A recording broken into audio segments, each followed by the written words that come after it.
And that's how I was. Like, I read the whole Hunger Games series before the movies came out. And when I went to see the movies, like, I didn't even watch the last movie because I was like, this is so sad. My beautiful world I created in my mind is gone forever now. Now all I can picture is what's her face, Jennifer Lawrence, which I know wouldn't be a problem for you because you love Jennifer Lawrence. But for me, I was just like, I'm more of a, if you read the book, avoid the movie at all costs kind of guy. Yeah, not me, man. Books ruin movies. Disturbing the peace with some peace of mind. Sleeping in jeans, I'ma need a night. OD on the cheap advice. OC on the cheapest flight. Lately I've been on the move trying to get to something. But I told her I've been running just to see the sights. Welcome back, everyone, to Friends with Benedicts. Happy New Year. Hope the first however many days of the year are going good. I discovered a little update recently. For some reason, we became like a space news podcast at some point last year. And came to the realization that thus far, the moon has been for the boys. It's only been a bunch of boys going up to the moon until this year. There's a planned lunar mission with the first ever female astronaut to go on a lunar mission. However, Oh boy. what I didn't realize is that lunar mission's not even landing on the moon. They're just going around it. Oh, really? Yeah, they're just going around it. They're just going on a sightseeing tour. Wow, interesting. Interesting. So basically it's just like they're flying a bunch of women up to walk by the door of the men's locker room. you could say that. And then as they go by, they go, "Yeah, trust us. It's awesome in there." Exactly. Well, I guess it's still for the boys. So I guess it may be for the boys for our whole Yeah. life. There may not be a time in our life when the moon is co-ed. it's true. Yeah, apparently like it's kind of cool because they're flying. I think they're flying around the far side, like over to the dark side of the moon, which is kind of cool, I guess. But I don't know, if you were an astronaut and I feel like kind of cool is the perfect way to say that. yeah, if you were an astronaut and you were gonna come back for bragging rights, what would you rather tell people? You flew around the dark side of the moon or you walked on the moon? Oh, I would rather walk on the moon for a whole bunch of different reasons. The first being the dark side of the moon isn't the most scenic. Good point. They're flying by and they're like, "No, trust me. Just That's it. It's right there. If you could see it, it would be right there." oh my gosh, imagine going through all of that preparation, being like, this is so Yeah. sick, we're going to the dark side of the moon, and then just looking out the window being like, do you see it? I can't see shit out of this tiny little window. Dude, I like that. I like to imagine like they're at the NASA meeting or whatever planning the mission. Yeah. And everyone's around the table and they're just like, "All right, well, I think we're just gonna fly around the old girl this time." And then the one lady on board is like, "Well, we could land on it. Maybe we could." And they're like, No, No, we've done that before. No need to. we'll just take you around to the dark side for a little sightseeing tour, and then we're heading home. Yeah. Sorry, ladies. Yeah, sorry. But there's I feel like true equality has not been reached until we have woman on moon. Or maybe it's like the male dominance is facing a little bit more of a threat in 2024 as women become more involved in politics and higher up in the workforce and all that. And so they're like, "Well, I guess we'll just have to move this operation elsewhere." it's all just a ploy to like make sure to keep the patriarchy alive. Like Yeah. it was a moon landing mission, and then they were like, shit, there's a woman on the moon ship. Yeah, exactly. Actually, we got to turn around. I heard the dark side is really cool, actually. We should go to the dark side of the moon.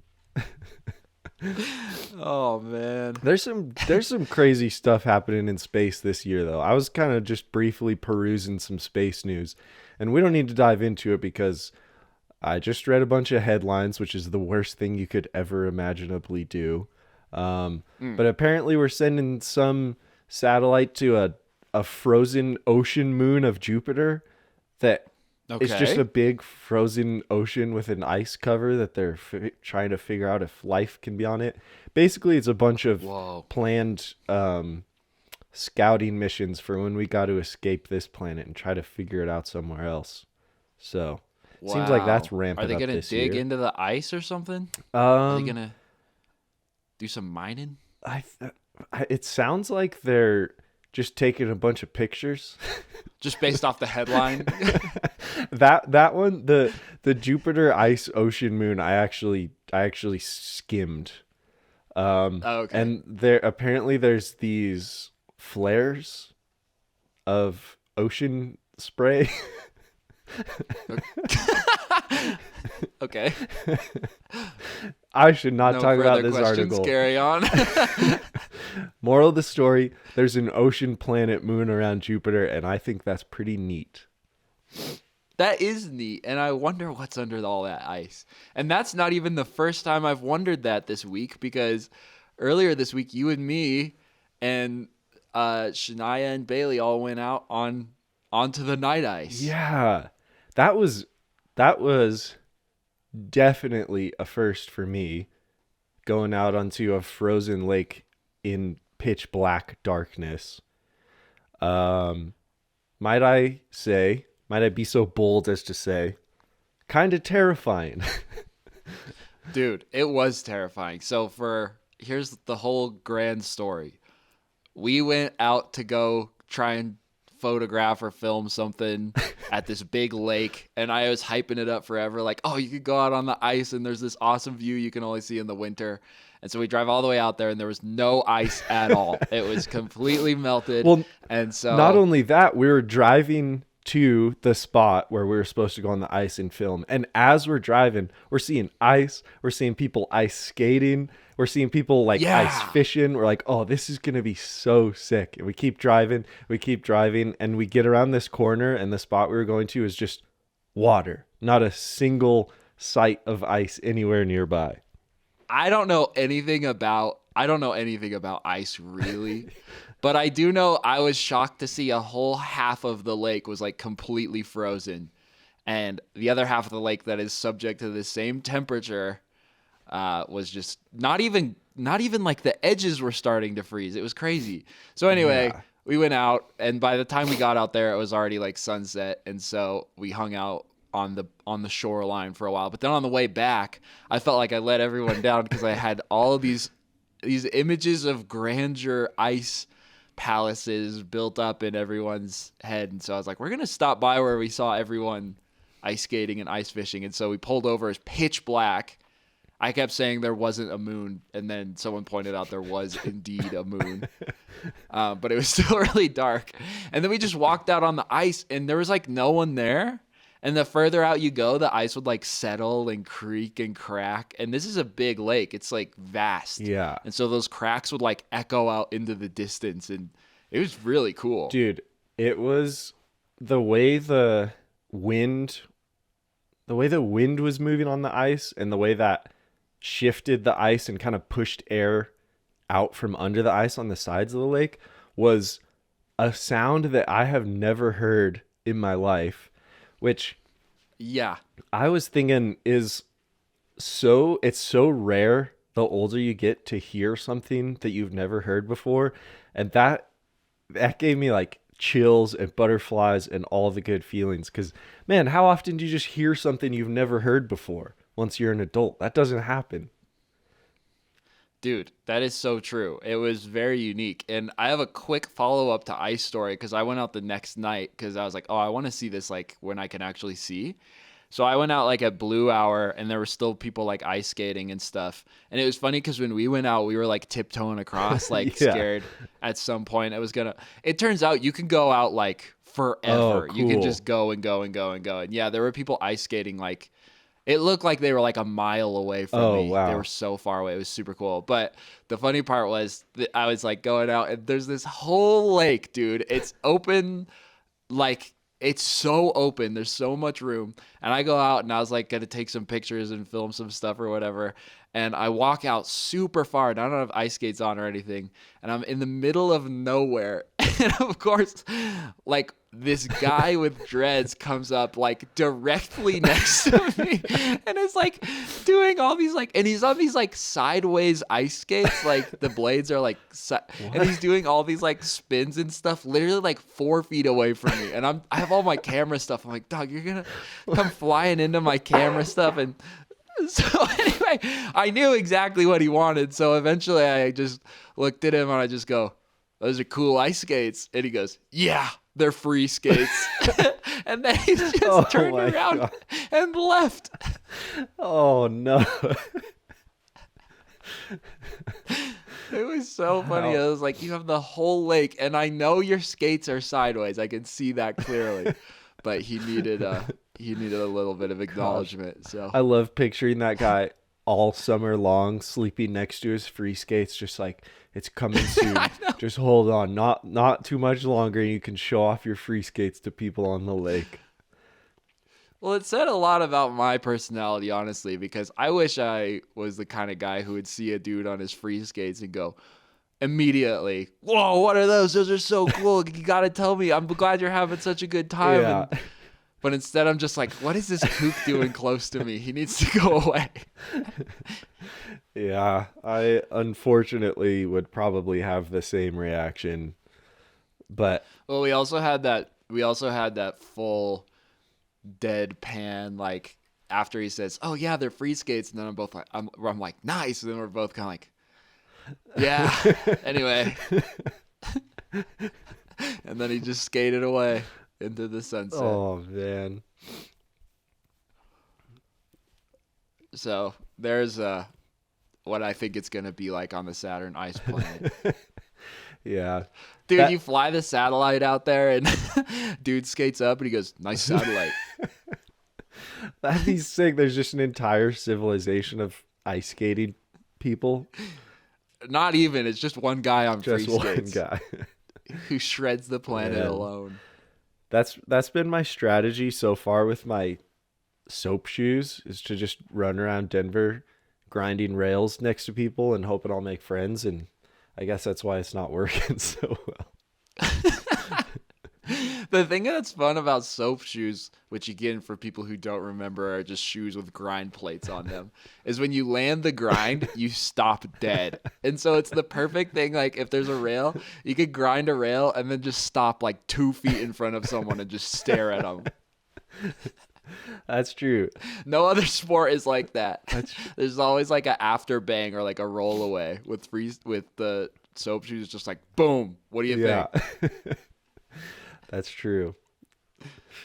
So there's almost 20 minutes talking about ice and soap shoes. Yeah, and I feel like I had another thought about ice, but I guess it's gone.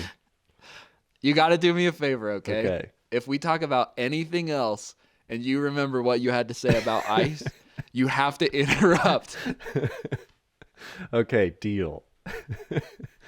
Great. Well, yeah, I could talk about night ice for a long time, but I don't think anyone wants to hear about night ice much longer. But Maybe we'll take a night ice. What about a night ice detour and then we'll wrap things up with more night ice? yeah, good idea. Good idea. We'll steer away from night ice temporarily and then revisit it. Okay. But let's crack on. speaking of ice, water, wind, people were having a fire on the ice. Avatar the Last Airbender is coming soon. the Netflix. Really? Yeah, the like live action Netflix show of Avatar: The Last Airbender. Oh. It's dropping in February. Not Blue People For some Avatar. reason, I was thinking Blue People Avatar. I know. I know that the lore might have you believe that I love Blue People Avatar, but it was a bait and switch all along because Avatar: The Last Airbender, I actually do love. And Well, I am pretty nervous about this upcoming. I've heard more problematic things about it than positive things about it. yeah, I think we've talked about that on this show, because long story short, there's been a history of botched attempts remaking Avatar: The Last Airbender. First and foremost being our boy M. Night Shyamalan, just continuing his string of L's, and one of those being messing up Avatar. But then the other problem was the original creators of the cartoon were supposed to be part of this live action series, and basically, who knows, however long into it, basically said we can't maintain control of the creative direction, and that's not what we want, so we're out. Dang. But I kind of wanted to focus on that because the more interviews I read with the new creator of the show, the more hopeful I am. And I was curious. Well, that can't be too much of a surprise, though. If you interview the new creator and they're like, "So, is the thing good?" and he's like, "No, it's no." No, Unfortunately, it will let old fans down. I know, but I would still be skeptical of that, even if there was like, "No, it's great, I swear," even though we ditched the original creators.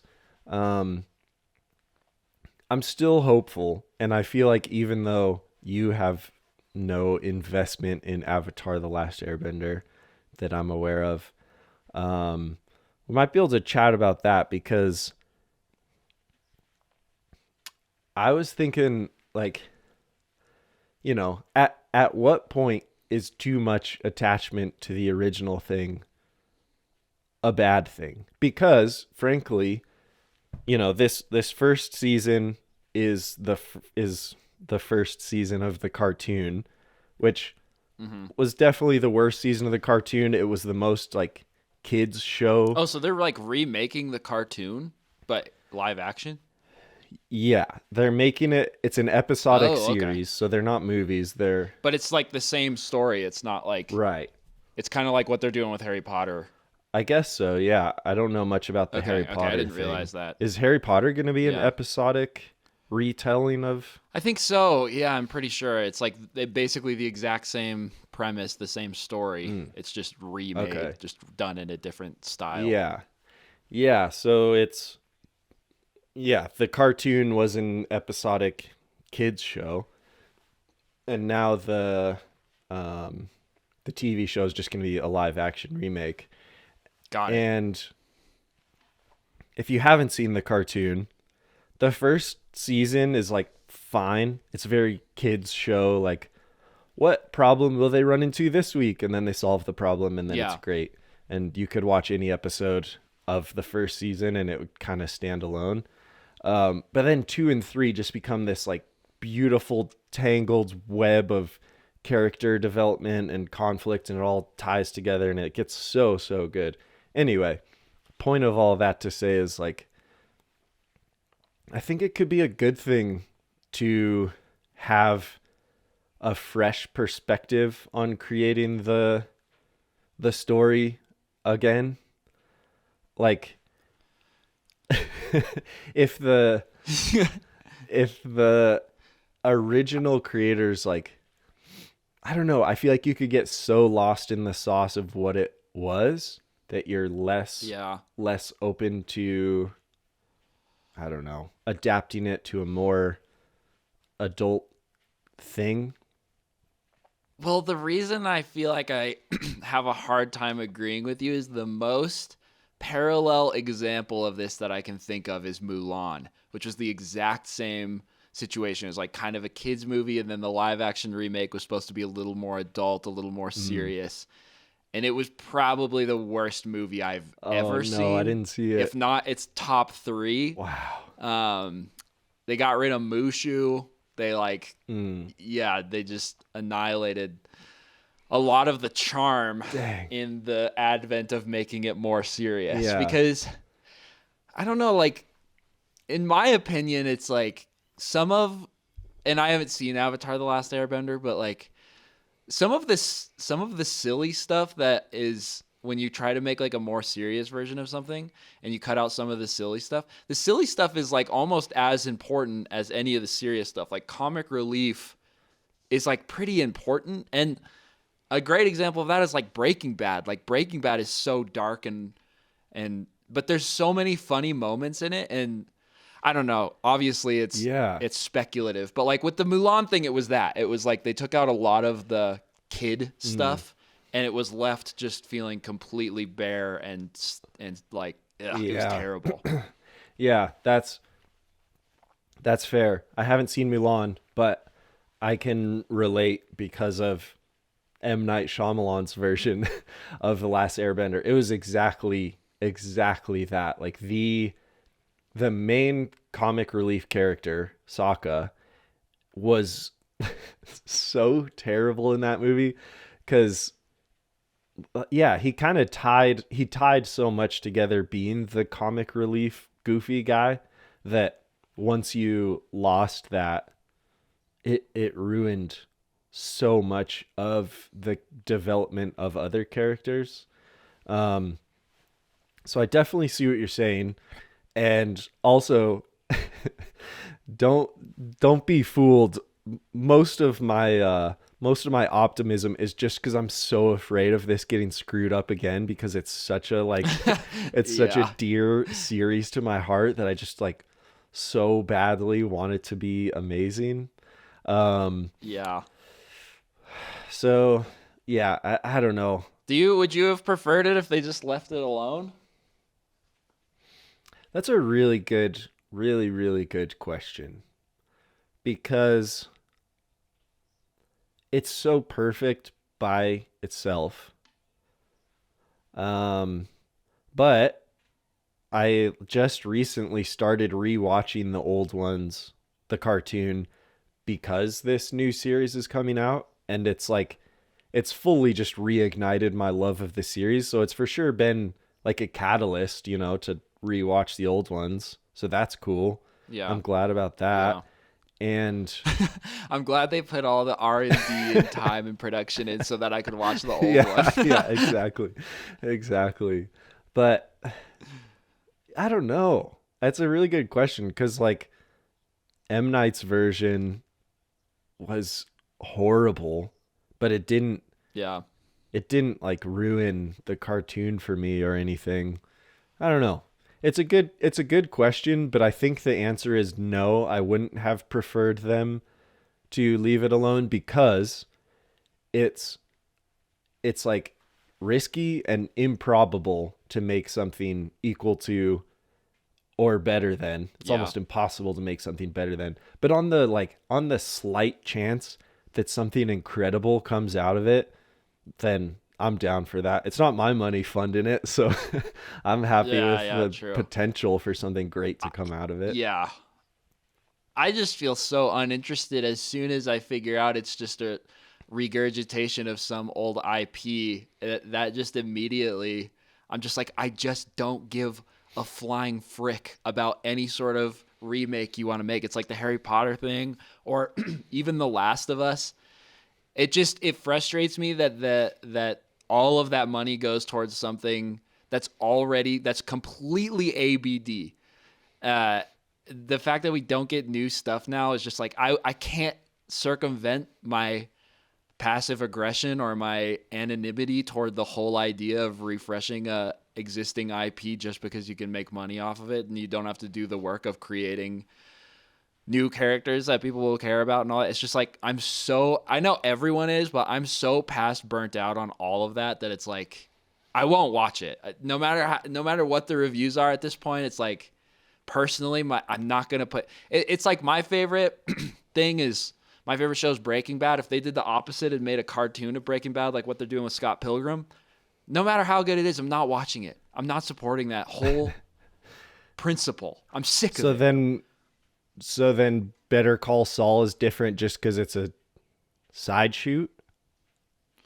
Well, it's a continuation of the same character. Well, I don't know. That's not a remake of anything. That's Right. like a prequel or a sequel, and it was made within the same time frame as Breaking Bad. It's not like they came back and like brought Walter White back and brought Jesse Pinkman back like 20 years later after the fact. And I don't know. Like they're talking about remaking The Office, and like if they did that, it would be the same thing. And honestly, I loved Better Call Saul, but if there was an opportunity for something that wasn't in Breaking Bad world, I don't know. It's hard to say because they did such a good job with Better Call Saul and tying it into the original story. But I feel like as far as just the premise is concerned, I would have preferred something new right out the gate anyway. Yeah, I think, I don't know. I think I for sure get where you're coming from. And I'm sure there's many, again, there's many scenarios where I would probably just wholeheartedly agree with you. But I think, I don't know, this is one of those times where I like understand the excitement that people have when this is in, in other things, other series. Like, I think if we were talking about Harry Potter right now, I would just be like, dude, you're so right. It's so dumb that they're just making the same thing again. I think I would agree with you. But to me, it's way worse if it's way worse when it's sequels. I mean, do I believe that? Like, I don't know. To me, a truly great story is such a hard thing to do. It's really, really hard, Yeah. I certainly I've not really written any story that I think is great, So I think that's like a really, really hard thing. And so when there is a incredibly compelling story, I think it's beautiful to try to present that in the best way possible. Like historical stuff, it's kind of like, well, why would we make this is a terrible example, but it's the only one on my head. Like, why would we make a movie about Napoleon? Like, we already know the story of Napoleon. Why bother making a movie about it? Like, when it's historical, we get excited to see a movie of a historical event. And I don't know. I'm just spinning my wheels because I'm excited. Yeah, right. Well, yeah, I mean, I definitely don't want to minimize anyone's excitement or anything like that. But okay, another example for me would be like if they made another Back to the Future. Like the Back to the Future movies are some of my favorite ever. And if they were to come out and say like, oh yeah, we're going to make the last installment of the Back to the Future franchise, I would be like, screw you, leave me alone. It's perfect the way it is. Yeah. Or I don't know. Sometimes it feels a little sacrilegious. It's like if they made the Mona Lisa too. It's like, it's not the same thing. It is not the same thing. Yeah. I don't know. That's fair. I feel like we might just have to agree to disagree because to me, it's just like, no, I think I think you're right. And for me, I think one of the big final factors is live action from cartoon. And I didn't see Mulan live action. I didn't see Lion King live action. I didn't see Little Mermaid live action. But that's also because I really didn't care about any of those cartoons. I think it's just an exciting prospect to see a cartoon world that was in your imagination as a kid and see someone try to make that live action, make it physical. I think that's probably the most exciting part, really. It's like going to see a play, kind of. It's just more physical and real than the story that's in your head. But dang, I might also disagree with that though, because like that feels similar to when you read a book and you have this world built in your head, and then you go to watch the remake or the the movie version of whatever book you read, and then like your world just gets nuked. Basically, you're like, oh, that's not how I pictured them at all. But then that becomes social fabric. Like that person is that character. And that's how I was. Like I read the whole Hunger Games series before the movies came out, and when I went to see the movies, like I didn't even watch the last movie because I was like, this is so sad. My beautiful world I created in my mind is gone forever now. Now all I can picture is what's her face, Jennifer Lawrence, which I know wouldn't be a problem for you, 'cause you love Jennifer Lawrence. But for me, I was just like, it's just like, well, there goes all that imagination and world building I did in my brain is now belongs to a company, and I no longer picture things the same way. So That's why that exact thing bums me out. That's why I am a staunch supporter that books ruin movies. You should always watch the movie first and then read the book after, because books ruin movies. You can watch the movie, you'll love it, you'll enjoy it because you don't know anything about it, and then you read the book and you get all these additional details. You get whole new plot lines you didn't know about, new characters you didn't know about. It's great. That's the Jake Frew way of living. This may be our this might be our highest ratio agree to disagree episode ever. Yeah. I'm more of a if you read the book, avoid the movie at all costs kind of guy. Yeah. Not me, man. Movies first. Books ruin movies. The truth is, I just don't read that many books, so it's like it's yeah. more so like, whoa, that was a really good movie. I should actually read that book. But yeah, hey, but you see what I'm saying, right? Oh, it's like if for you sure. create this world in your head, and then whatever, like Disney comes along as like, it's not what it looked like. It looked like this. It's really hard. Like, I don't know, maybe I'm the only one that has this problem, but like, no. Once I see the movie, that world that I created in my head doesn't exist anymore. It's only... Yeah, no, that's fair. I obviously I say books ruin movies sarcastically because for sure. I'm saying that sure. from the position where I see a movie that I haven't read the book. I'm like, oh, that was great. And then obviously, without fail, the people that have read the book are like, man, that kind of... They missed this and they missed that. So... It's sarcastic for sure. But yeah, the times where I have read the book first, it's for sure a little mind breaking to be like, no, like that's not the main character. The main character is up here in my head, and that is not who it is. Right. And so yeah, I don't know. Basically, moral of the story is all of your points are extremely valid, probably correct.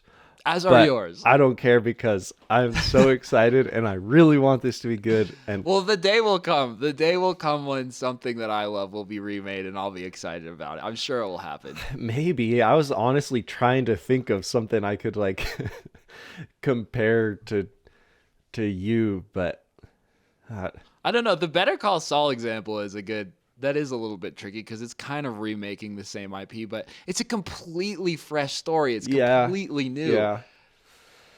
And it came right off the tail of, it's like, it was like back to back, basically. I don't know. It didn't feel the same thing as Disney coming in and remaking Mulan. They did not feel like parallel occurrences. What if they were going to make a Back to the Future movie next year? But it followed Marty McFly's son. And it was a whole new story, but it was his son. Well, see, that's what's so weird is like that sounds so horrible. Lame. Yeah. That sounds terrible. So how did Better Call Saul pull it off? Because I mean, I'm with you. Like I think that would be horrible if Back to the Future did it. But yeah, I don't know how they pulled it off because they did it. I did think that when I heard the premise of it that it was a prequel or whatever, I didn't have a whole lot of interest in it right out the gate. So I don't know. Maybe it just turns out Vince Gilligan is an amazing writer. Yeah, that could be the case. Maybe it's just really hard to actually make good stories. I think that's a big part of it. Yeah, that's true. I know that is definitely like I sit here in in my throne of content consumption, and I go, why can't everything be amazing and original? Yeah. Yeah, I was thinking about that recently, like just literally as I'm just wanting to start making original short films and it's like, oh man, this is really Yeah. hard to even think Yeah. of something, but yeah, I don't It's know. a coming of age movie that takes place at a high school that's a small town, and like you always start Oh. from something that's like been done 1,000 Yeah, million billion totally. quadrillion times. Dude, and unfortunately, I'm such a sucker for that type of movie too. Like Yeah, Perks of Being a yeah. Wallflower, Paper Towns, All the Bright Places, movies like that, man. I'll eat those up. Dude, every time I write something, it just turns into this teenage kid with a DeLorean that goes 77 miles per hour and goes back to the future. I can't. It's just everything turns into that. Yeah. That must have been a wild time when that movie came out, because like now it's such a like you don't even really think about it, but like that was an original idea to go like back in time and like see your parents, and like that is a pretty original idea, Back to the Future. Anyway. Was it though? I don't know. I'm sure there's plenty of other time travel plots of You think so? I think so. What's an example? I don't have any examples Yeah, because I I, mean, wasn't alive. even- Yeah, that's true. I wasn't either. Well, all our senior viewers, let us know what it was like when Back Yeah. to the Future came out. Yeah. How many other time travel related pieces of media were there? Well, you got any other thoughts on Avatar, but before I bring up our next hard-hitting topic? I hope it's good. I hope it fulfills your dreams. Thanks. You haven't seen You're you're not going to watch it? No. What if Never mind. I'm not even going to bother. I'll watch the old one before I watch the new one. That's for sure. Oh, yeah. Yeah, you should do that. You really should do that. Yeah, that's on the list. That's on It's the like- list. But I'm not going to go out of my Yeah. way to start this new BS. It's like so many things. Man, I'd be stoked if you watched the cartoon and never watched the live I'm going to action. watch the cartoon. Okay, I'll watch good. the cartoon. It's like everything else where the first season's like, yeah, okay. Yeah, And then yeah. second and third are just like, holy shit, this is the best thing ever. Well, I've watched I think 2 seasons of it total, but it's been spread out over the course of like 6 years. Oh, So wow. I got to restart. Yeah. But Oh, yeah. gotcha. yeah. Well, New topic. new topic. I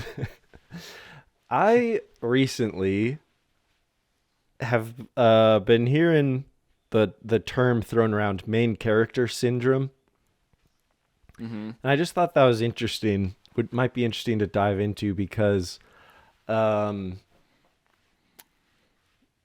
I would argue one of the most helpful mindsets that I've ever come across is the like, man, okay. Precursor warning. Everything I'm about to say is so cornball and cliche and said too often. I know that. I recognize that. Okay. But that doesn't change the fact that any of this is helpful. All right. When people I'm people intrigued. say you can't have the mountains without the valleys, that's the corniest thing in the world, but it's still helpful. So, All right. one of the most helpful things for me was the idea of picturing your life like it's a TV show. And when you have like the really hard times and the bad moments, reminding yourself that it's like, it's an interesting episode of your TV show series, you know? Like, Mm-hmm. sure, it's it's not exactly going to help pull you out of the dark depths of your soul when you're going through shit, but like still just being able to get a little perspective and be like, okay, I will make it through this and I will develop because of this. I think that's helpful to picture your own life as a story. Yeah. Sorry. I was cringing thinking about people saying life is a movie, but anyway, that's helpful to me. Every time I go out in the woods, I just think about, is this my bridge to Terabithia moment? Yeah, exactly. So anyway, that's helpful for me. And then that sense has evolved into, there's a long period of this, I don't know, meme of people, saying main character moment or saying like, I'm the main character, stuff like that. And I think it was mostly empowering, it certainly was for me. I feel like you're like pointing at the entrance of this spooky cave and you're like, look inside, but don't go in.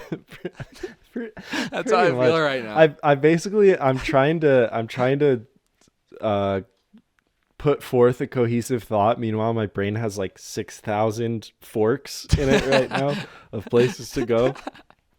So in summary, main character ideology, it can be good. It has been good.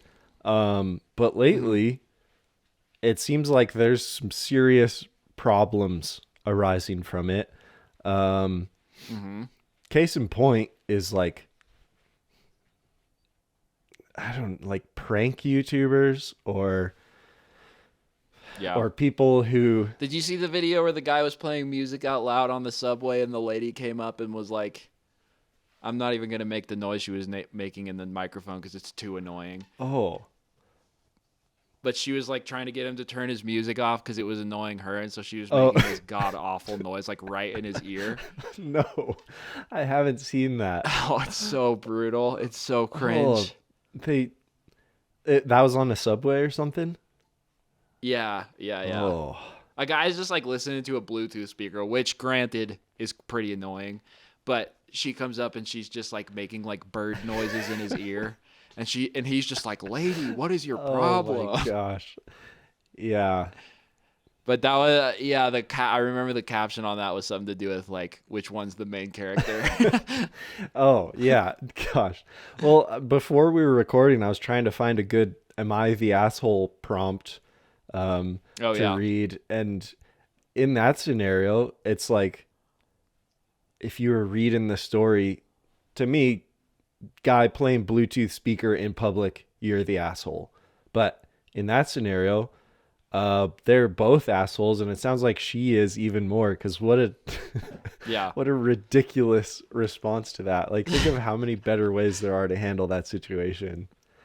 Right. I don't know. I think it's hard being, I don't know, like you know this, but I struggle with it a lot, like being like people on YouTube, having your own like channel where you film and talk about yourself, and it's just like The Shaffer Nickel Show, produced, edited, directed, and written by Shaffer Nickel. If you like it, please tell Shaffer Nickel in the comments how great he is. Yeah. It's so that's like, that whole thing just like, I can't help but feel like that can't be super good for you, but I also think there's like, I think there's sort of a healthy way to do it, maybe. I don't know. I don't know. Yeah, I mean, that's kind of, I don't know. That's what I thought was interesting about this is, I know you and I's general disposition, and I know that neither you or I would ever come anywhere remotely close to believing that we are the main character of the earth and the most important person on the earth. And that's not, for me, that's not the point of telling yourself you're the main character. We're such good friends, it's probably the opposite. It's probably more like, Jake is the main character. I'm so happy to be in the movie. Totally. I'm so stoked I get to be Shaver's sidekick. This is sick. Yeah. But like, so it's like we're both so far removed from, inconveniencing other people because we think we're the point of it all, that for people like us, I think it's helpful sometimes to be like, no, I am the main character. Like, I am gonna look stupid in public. I do agree with that. Yeah, I agree with that. But there's this whole other type of person that becomes so delusional that it gets to the point where they truly think they're the only person, or they're just so consumed with attention on the internet that they will just like mow down all other humans in the vicinity.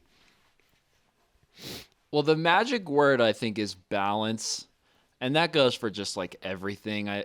But specifically with, I think you're totally right. Like I would tend to think I'm more of a self-deprecating person than I am a self-confident person, which can be a superpower because some of that self-deprecation has led me to do things that are really cool.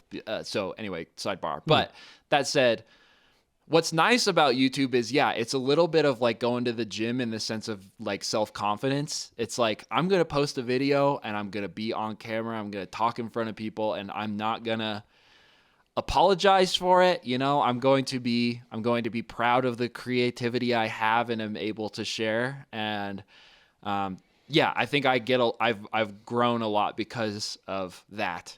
But then the parallel to that is also, I think I have a really healthy balance of other people that I sort of like look out for.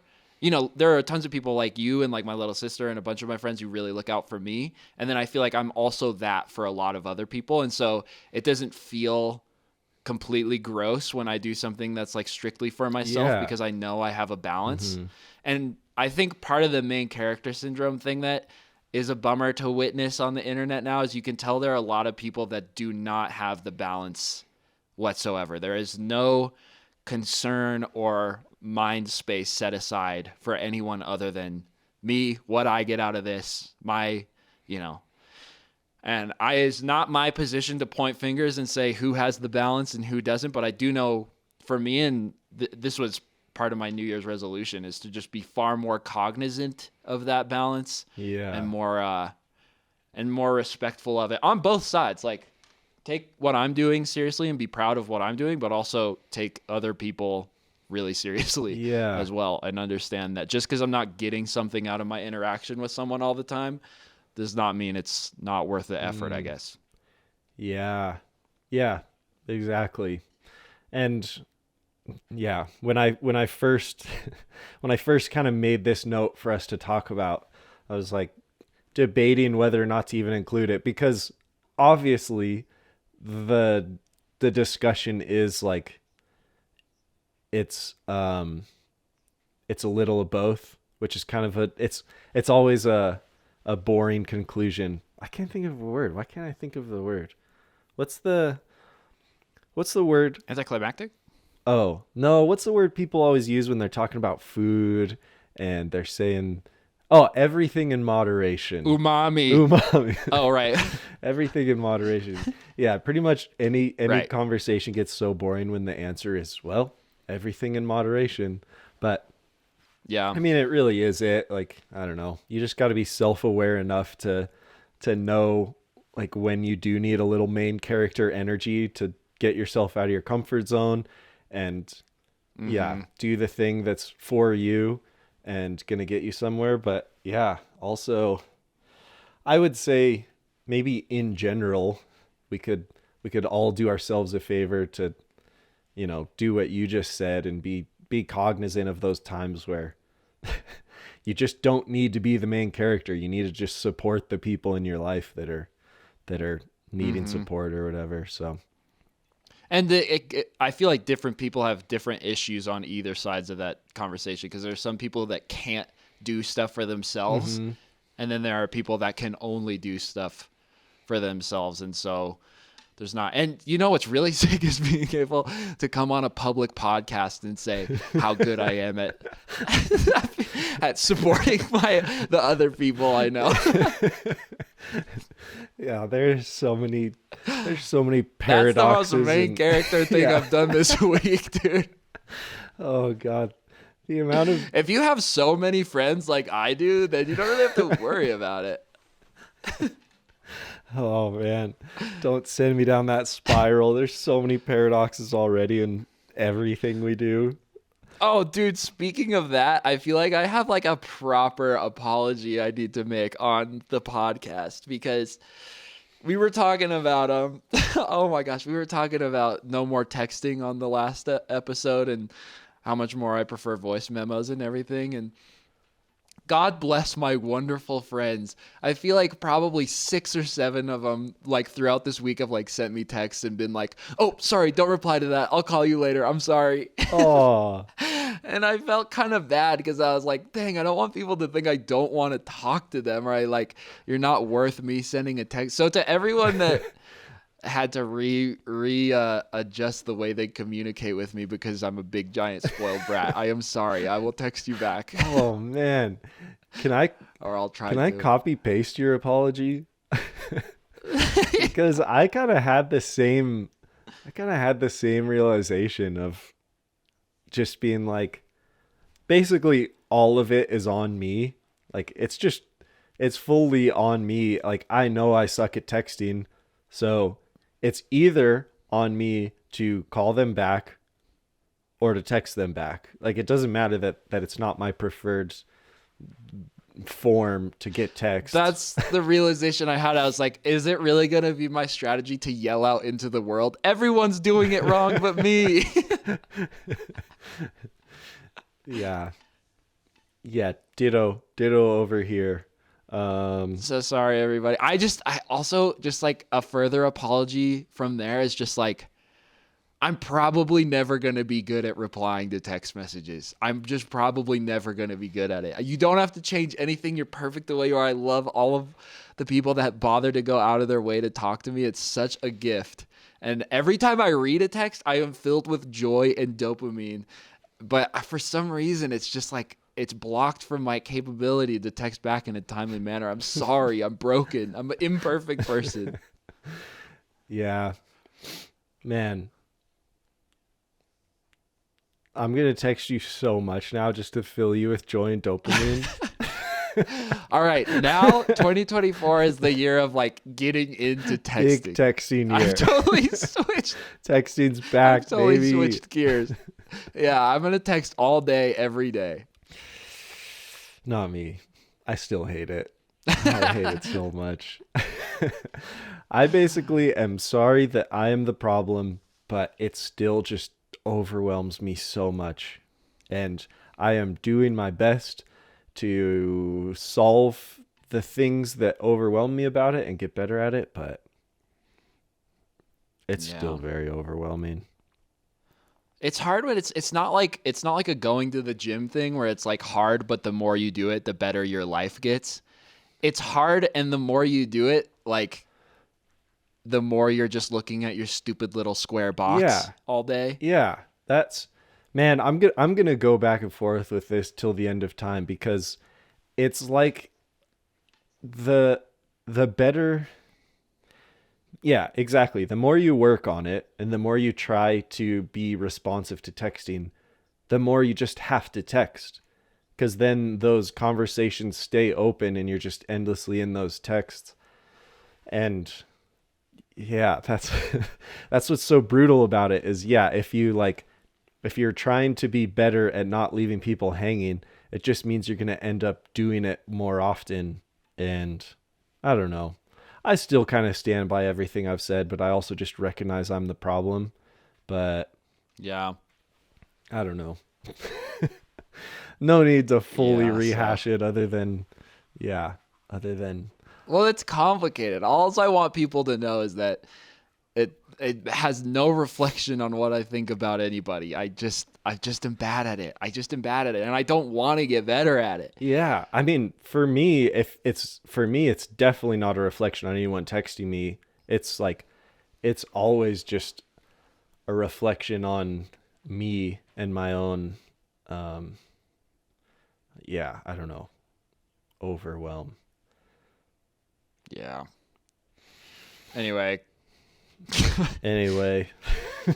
Maybe that's the last time I'll talk about texting. Hey, since we're basically just making the same podcast over, I wanted to give an update on my juggling situation. Oh, I almost forgot. Did you get your pins in? Or, I mean, your bouncy ball? So first off, they're called clubs. If you call them pins, sorry. That's like mall grabbing a skateboard. Oh, But okay. what was I gonna say about it? Oh, well, so I've adjusted. I guess I now have a million New Year's resolutions. I gotta write them all down. But juggling more is now officially a New Year's resolution. I've been getting back into it, and I would mention how I was possibly gonna buy some new juggling clubs, and I freaking pulled the trigger on the carbon fiber shaft PX4s, pins? dude. Dang. Yeah. So Wow. follow me on Instagram for mad juggle Just kidding. I'm never gonna post on Instagram about juggling, but I'm stoked. That's all. Dang. I'm gonna be big juggle guy. You should make an Instagram account called Shafe Jugs. Shapes jugs. I probably should, honestly. It would be fun. That would be. I like that idea. Yeah. Take it from me. If you start a second Instagram for fun, you'll totally post to it all the time and it'll feel really low pressure. That's why I can't do all the like other people start second YouTube channels. That sounds like really hard to me. I have a hard enough time with one. Yeah, the idea of it is really appealing, and then I think about Yeah. myself and the way I am, and I just know it wouldn't work. Yeah. It's like getting another phone Yeah, for real. with different people to text. Yeah. Did you test out your $28 bouncy ball? I did.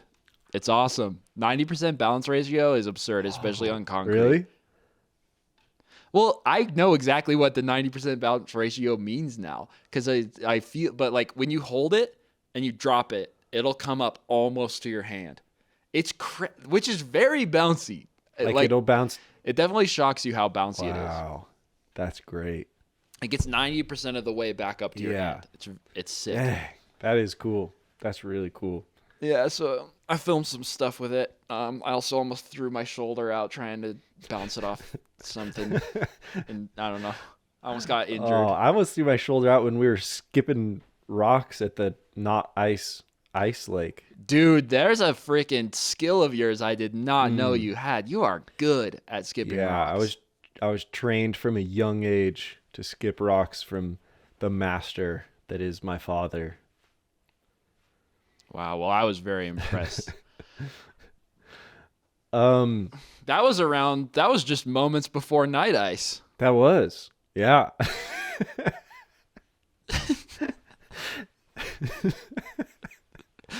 I'm so glad you remembered the Night Ice detour because I would have completely forgotten.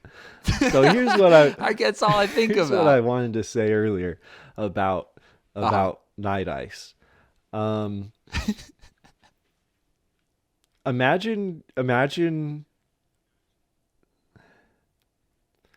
Imagine if there was a monster under there. That'd be crazy, huh?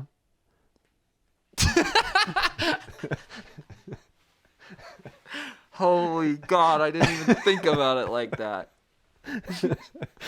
Oh, there was though. Dude, there was like I think like the biggest lake fish ever caught was caught in that lake. And there's a picture of it. It's like the size of a dude. Really? Yeah, just swimming around in there. Wow. That's scary. That also It's I'm terrifying. also gonna need a wait. Are catfish live in lakes, right? Yes. Wasn't there a catfish like 15 feet long or something?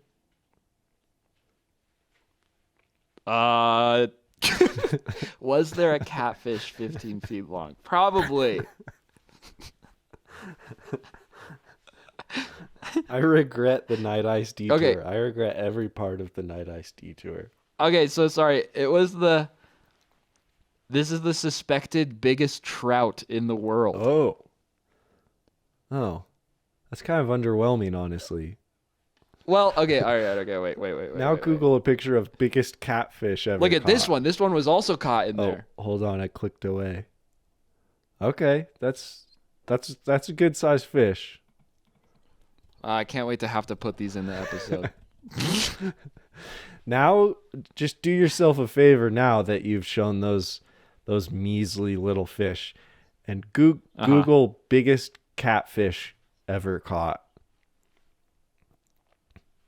Oh God, this is definitely gonna be a lot. Oh my God, look at that big They're boy! monsters, dude. They're like the size of Holy three Lord! full-grown men. Oh, I hate it. 600 Oh, I hate pounds. it. They're so ugly. Oh no, dude, this makes me want to throw up. I hate catfish now. Yeah. Yeah, they're terrifying. Oh, that was in a river. Ugh. Okay, Yeah. anyway. Catfish, Gross. terrifying. Yeah. I don't know if you want to. Do you want to unlock a new topic, or do we call it quits on catfish? Wait, unlock a new topic. So I have the choice to keep talking about catfish or talk about something No, else. you have the option to end the podcast on catfish. Oh. Or to. One more thing. We could do one more thing. Okay, well, you might not like it, but Oh. I wanted to give you a digital high five on your latest video, because I have thanks. so many good things to say about it, and I also wanted to know your feelings on it because it looks like it's performing really, really well, and I think Yeah. it deserves it for many reasons that I could lay out. But how are you feeling about it? I feel fine about it. I do think it's hilarious that I was like, I had a deadline of a month to make a video. It's too cold to go outside. I wasn't feeling super passionate about anything. I just bought this lens a while back, literally just because it was small, and I was kind of wondering whether or not it was worth the money or not. And I was like, well, people love hearing about lenses. I guess I'll just talk about this B-rate lens I bought.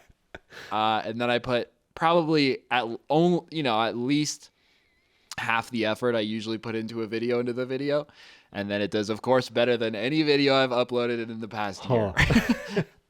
So I'm happy, like, yay, but also could have been any other video this year and it would have been a lot. Actually, I don't know. It's fine. It's fine. I would have preferred the last video, my video about action sports, to have done what this one's doing. I was really proud of that one. But, oh well, it's okay. Any blessing is a blessing. I'm happy it happened. Yeah. Yeah, I mean, I get that for sure, and I think your action sports video deserves the performance just as much as the current one.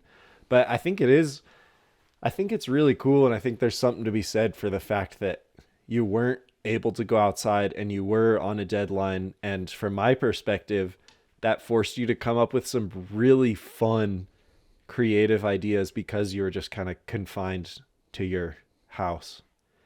Oh, that's always the case. I feel like whenever you're confined, it comes out. So like, that's how I felt about that video I made, like, over the course of the summer. I had footage from literally all over the world. And like, I kind of rewatched it the other day and I was like, this is a little aimless. And I can at least say about the lens video, I was like, well, this was very, none of this was an accident. But okay, I did just get a comment from a guy that was like, this is a really good video, but it's like 90% ads, which is kind of true. Like, there's like a whole minute ad in it, and then I also plug my membership or whatever, and I don't know, maybe I should delete it or whatever, but of course my stupid brain can't help but just focus on the one negative comment. But I just said, hey, I made like 40 videos with no ads over the last 4 years. I think I earned one. Yeah, absolutely. Which I probably should have internalized instead of commented, but I was just like, dude, if you only knew. Dude, yeah, that's like a classic favorite comment from the trolls of YouTube or whatever. I can't tell you how many times I get that comment that's like, did I just watch a 6-minute ad or something like that? Yeah.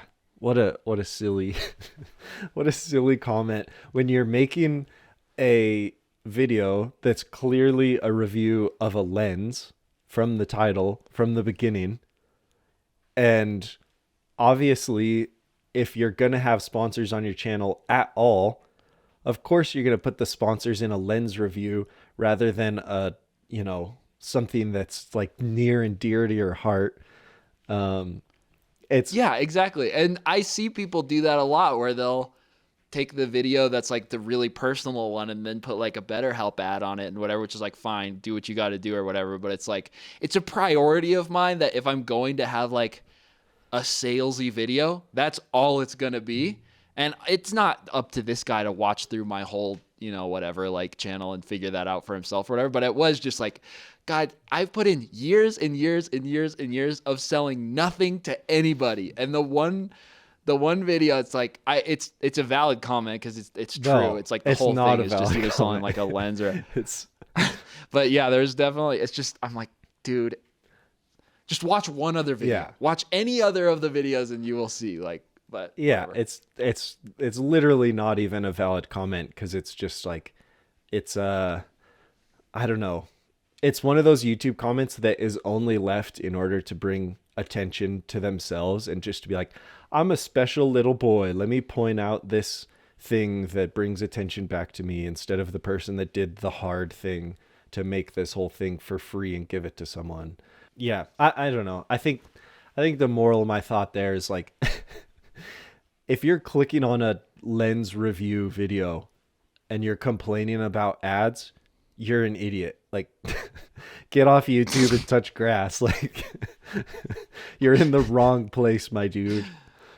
Dude, also like I'm making you like not only a lens review, but it's like a movie of Yeah, a lens exactly. review. It's Like- like, what more do you want? That was it. There was, it was like an anti-ad. Like the scene you had where it slowly, like filtered your voice while you're reading the specs. That was so brilliant. And like, no, I'm going to stamp my approval or stamp my, God, I suck at words today. I'm just going to say like there has never been a more,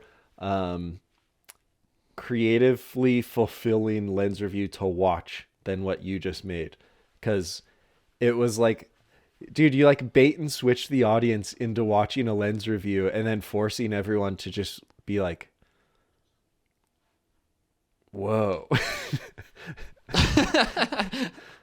Yeah, I don't know. That tends to be I can't like escape that like that a little bit passive aggressive tone, I guess. Like that was exactly the thing with my van life video too. It's basically just like a middle finger to van life at the same time as being completely pro van life. And the same thing, it's like, I don't know, if I have to do this thing where I have to say it's a lens review for you to watch the dang video, then I'm definitely going to trick you. Yeah, which is sick. It's sick because it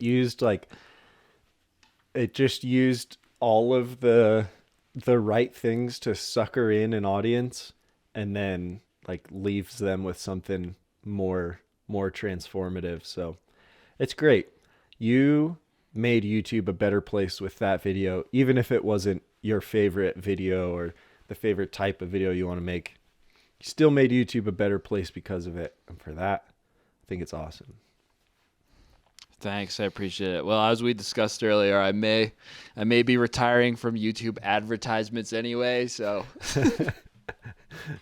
maybe he won. Maybe comment guy won after all. No, he didn't win. It's just the joke's on him because he commented on the least ad person on all of YouTube. Yeah, I don't know. Anyway, thanks for the digital high five. You got I'll it. reluctantly receive it. You got it. Now I'm out of ideas, dude. I mean, Oh yeah. I'm for totally videos? out of ideas now. Oh Yeah. no. Well, But that's okay. guess you better go live life a little bit, you know? Yeah, that's the plan. Guess you better go become the main character of your own story. Yeah, exactly.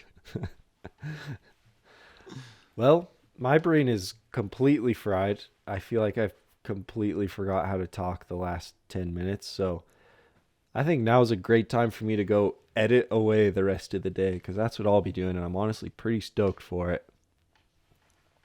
Nice. That sounds great. Yeah. So, I don't think I have any apologies. I don't think I have any final words. I think I'll just say amen. Yeah, that sounds good. Thanks for watching, everybody. Leave a comment or whatever. Amen. I say if you don't like this music, you don't be listening to it. You know I'm just a dude that you know, or something similar. If you don't keep it real, then you go somewhere but here, cause you know we're only losing control just for a minute. Oh,